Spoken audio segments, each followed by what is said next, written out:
Human relationships are messy, like unavoidably messy. We human beings find ways to disagree about things. We end up in conflict. We end up arguing with each other. We end up stomping off with our arms crossed, taking our toys and going home. And yet we keep being drawn back to each other, and we don't give up on community either.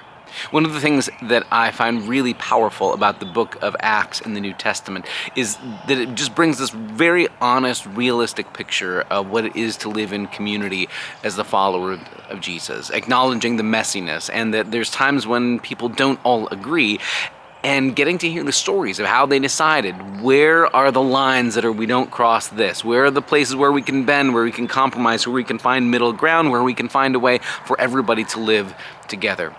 We saw in our most recent session in the book of Acts, as we finished the end of Acts chapter 15 and began in chapter 16, two different scenes where there were some pretty significant conflicts and different ways that they ended up addressing them. Maybe not resolving them, but at least where things went.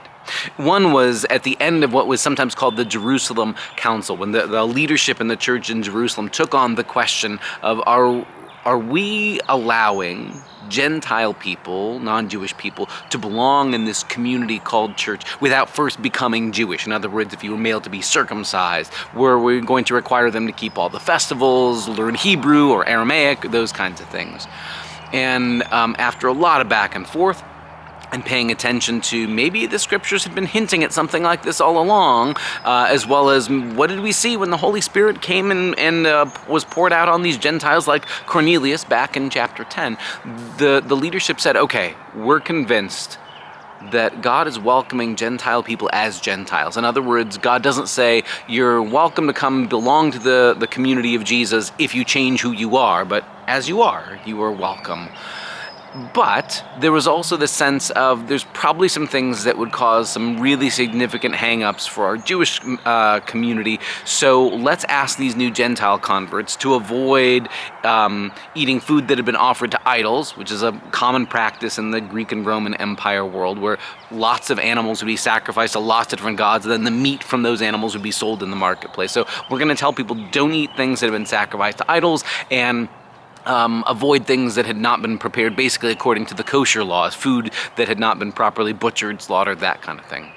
It's this interesting sort of middle ground, because on the one hand, it was clearly saying God's welcoming Gentiles as Gentiles. You don't have to convert to Judaism, you don't have to quit your old identity as a Gentile, you are welcome as a Gentile in the followers of Jesus. And yet, let's not go out of our way to make it uncomfortable for the other people in the community as well. In some ways, this is a middle ground. In some ways, it's sort of a compromise of there are still Jewish Christian believers in this early Christian church, and they don't have they should be pushed out just because other new people are coming. And on the other hand, these new people need to be welcomed as they are, not pretend to be somebody else. It's interesting that the early church found a way to hold together in that tension, even though we should be honest, not everybody was exactly in the same place on that. For example, on the question of whether you could eat meat sacrificed to idols, if you ask Paul later on in his letters, he'll say things like, go ahead, eat whatever you want, because we know that those other idols, those other gods aren't real anyway. And yet, Paul will also say, but go out of your way to look out for the other people whose consciences might be offended. So if you foregoing eating this meat would make it easier for somebody else whose conscience is really hung up on this, go ahead and abstain from eating it, because the bigger picture is how do we take care of each other? How do we love one another? How do we make space for each other and all the ways that we are different? It's interesting that the church is willing to find that as a middle ground, as at least a place they could hold together, even though if you'd ask some of the folks in Jerusalem, they were feeling like this was going too far, and other people think it's not going far enough.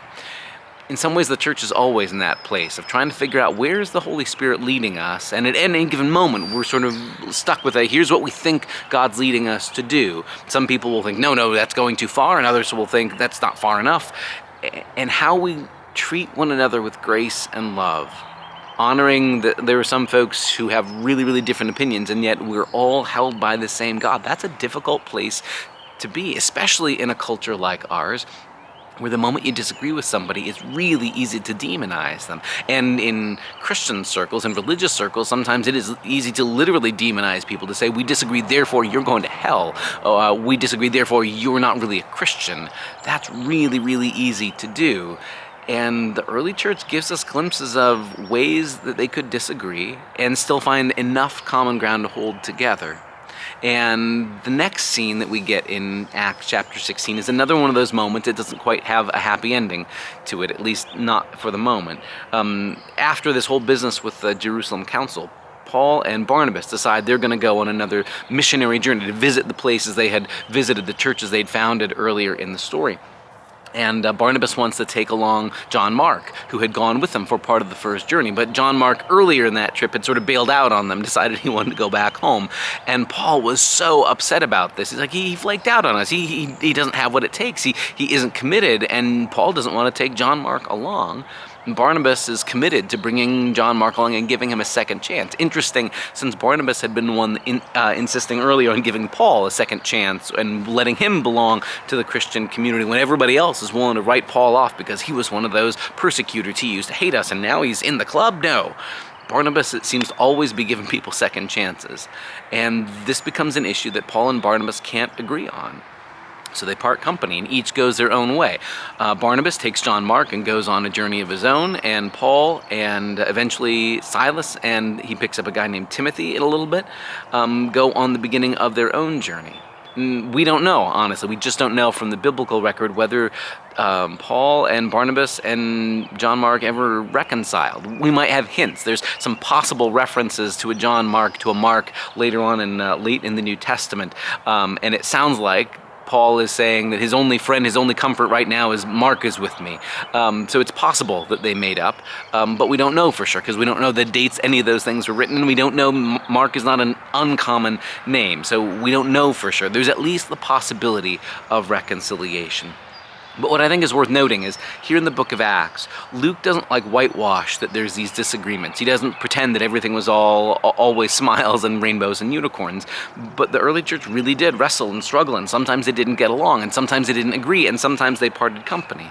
God reserves the right, of course, at that parting of the ways, to do something good. Now we've got two teams who are going out sharing the news of Jesus. In some way, something good came out of the midst of all this, but it also came from heartache. One of the gifts, I think, of being a follower of Jesus is that we are given the ability to be honest about sad things being sad, and that joyful things can come out of them, but we're also able to grieve things that are sad. We can be grief-struck when people disagree and part ways. We can be grief-struck when relationships feel like they're broken and we don't see signs of reconciliation. We can name those things, and we don't have to be afraid of putting on a positive spin on everything. God reserves the right to bring good out of it, but we can also grieve the things that are truly sad.